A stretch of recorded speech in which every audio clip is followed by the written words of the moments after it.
Assalamualaikum warahmatullahi wabarakatuh. Salam dan bahagia. Saya Dwi Diajeng Wijayanti dengan NIM 20240189070 di sini akan membawakan presentasi dengan judul Ketika Ruang Digital Tidak Lagi Bebas, Tantangan Keamanan dan Kebebasan Berekspresi di Media Sosial. Media sosial saat ini menjadi tempat bagi masyarakat untuk berkomunikasi, berbagi karya, dan menyampaikan pendapat. Namun, di balik kebebasan tersebut, terdapat masalah mengenai keamanan digital dan tekanan sosial yang membuat sebagian orang merasa takut untuk berekspresi. Latar belakang media sosial sebagai ruang ekspresi. Media sosial memberikan kebebasan menyampaikan opini, menjadi tempat berkembangnya komunitas dan kreativitas, memudahkan seseorang menunjukkan identitas dirinya, tetapi tidak semua ekspresi mendapat penerimaan. Internet memberikan kesempatan bagi siapa saja untuk berbicara tanpa harus melalui media besar seperti televisi atau surat kabar. Berbagai komunitas seperti seni, musik, independen, dan kelompok alternatif memanfaatkan media sosial untuk menunjukkan karya mereka.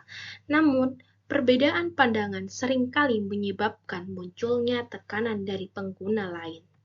Berikut adalah masalah kebebasan berekspresi di media sosial.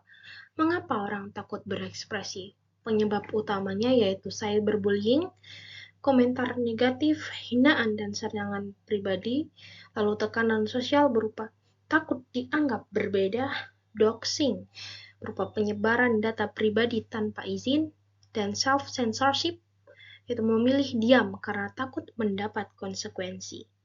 Walaupun media sosial terlihat sebagai ruang bebas, banyak orang justru membatasi dirinya sendiri. Mereka takut menerima komentar buruk, kehilangan dukungan, atau bahkan mengalami ancaman keamanan.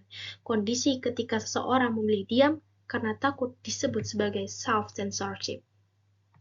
Kelompok alternatif dan tantangan ekspresi berbeda tidak selalu mudah diterima. Contohnya, seniman dengan karya yang tidak biasa, komunitas musik independen, individu dengan gaya hidup berbeda, kreator dengan opini kritis. Masalahnya, mendapat kritik berlebihan, dianggap tidak sesuai norma, dan konten dapat dilaporkan atau dibatasi. Kelompok alternatif sering menggunakan media sosial sebagai ruang untuk menemukan komunitas yang menerima mereka. Namun, sayangnya karena memiliki gaya atau pandangan yang berbeda, mereka sering menghadapi penolakan. Hal ini menunjukkan bahwa kebebasan berekspresi tidak hanya dipengaruhi oleh teknologi, tetapi juga oleh lingkungan sosial. Keamanan digital dan kebebasan berekspresi. Mencari keseimbangan kebebasan berekspresi. Itu menyampaikan pendapat, berbagi kreativitas, lalu berdiskusi. Tetapi tetap harus menghormati orang lain, tidak menyebarkan kebencian, dan menjaga privasi. Kebebasan berekspresi bukan berarti seseorang bisa bebas melakukan apa saja dengan tanpa batas. Pengguna internet tetap memiliki tanggung jawab agar pendapat yang disampaikan tidak merugikan orang lain. Di sisi lain, keamanan digital juga tidak boleh menjadi alasan untuk membungkam kritik atau pendapat yang berbeda. Solusinya adalah membangun ruang digital yang aman, yaitu meningkatkan literasi digital, menghargai perbedaan pendapat, melindungi data pribadi, membuat aturan digital yang adil, dan membangun budaya diskusi yang sehat. Kesimpulannya, media sosial memberikan ruang besar untuk berekspresi, tetapi masih terdapat hambatan berupa tekanan sosial dan ancaman keamanan. Banyak orang memilih diam bukan karena tidak memiliki pendapat, tetapi karena takut terhadap konsekuensi yang mungkin terjadi. Oleh karena itu, diperlukan keseimbangan antara keamanan digital dan kebebasan berekspresi agar internet menjadi ruang yang aman bagi semua orang.